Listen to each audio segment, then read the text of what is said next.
Hello everyone, সবাই কেমন আছো? সবাইকে জানাই শ্রাবণ মাসের দ্বিতীয় সোমবারের অনেক অনেক শুভেচ্ছা। যাই হোক, সকাল সকাল পেট পুজো করে একদম বসে পড়েছি আমি। শ্রাবণ মাসের প্রথম সোমবারে এটা আমার করা উচিত ছিল, কিন্তু কারণবশত হয়ে ওঠেনি। আর তো সকাল সকাল পেট পুজো করার পর মনে হলো যে ঘরে তো ক্লে নেই, তাড়াতাড়ি করে দৌড়ে গিয়ে আগে দোকান থেকে ক্লেটা কিনে নিয়ে চলে এলাম, তারপরে বসে পড়লাম আমি আমার কাজে। আচ্ছা, এই শ্রাবণ মাসে তারকেশ্বরে বাবার মাথায় কে কে জল ঢালতে গেছো একটু বলো তো? আমার কিন্তু এখনো পর্যন্ত যাওয়া হয়নি, মানে ঠাকুর হয়তো আমাকে এখনো টানেনি।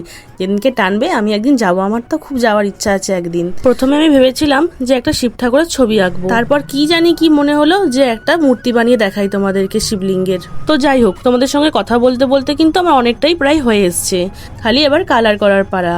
এই শিবলিঙ্গটা করতে কিন্তু আমার বেশি খাটনি হয়নি, কারণ এটা খুব সিম্পলের উপর ছিল। প্রথমেই তোমরা দেখলে যে আমি ক্লেটা দিয়ে একটা সুন্দর করে একটা শিবলিঙ্গের মূর্তি তৈরি করে নিয়েছি, তারপর একটা হালকা সাদা কালার করে নিয়েছি, বেস কালার, তারপর কালো কালার দিয়ে নিয়েছি যেটা শিবলিঙ্গের আসল কালার। সবটা করে আমার এখন কি মনে হচ্ছে বলো তো, সাপটা যদি আরেকটু বড় হতো না ভালো হতো জানো তো, কিন্তু কি করা যাবে, তখন শুকিয়ে গেছিল, আমার আর কিছু করার ছিল না। তো যাই হোক, আমার যদি এই শিবলিঙ্গটা ভালো লাগে অবশ্যই একটা লাইক শেয়ার করো। যাই হোক, তোমরা আমার সঙ্গে থেকো, পাশে থেকো, আর আমাকে এরকম ছোট ছোট ভিডিও করার জন্য অবশ্যই মোটিভেট করো, যাতে আমি তোমাদেরকে আরো সুন্দর সুন্দর ভিডিও করে দেখাতে পারি। আর এই শিবলিঙ্গটায় কোনো ভুল ত্রুটি যদি হয়ে থাকে আমাকে কিন্তু ক্ষমা করো তোমরা। চলো, দেখা হচ্ছে নেক্সট কোনো ভিডিওতে। টাটা।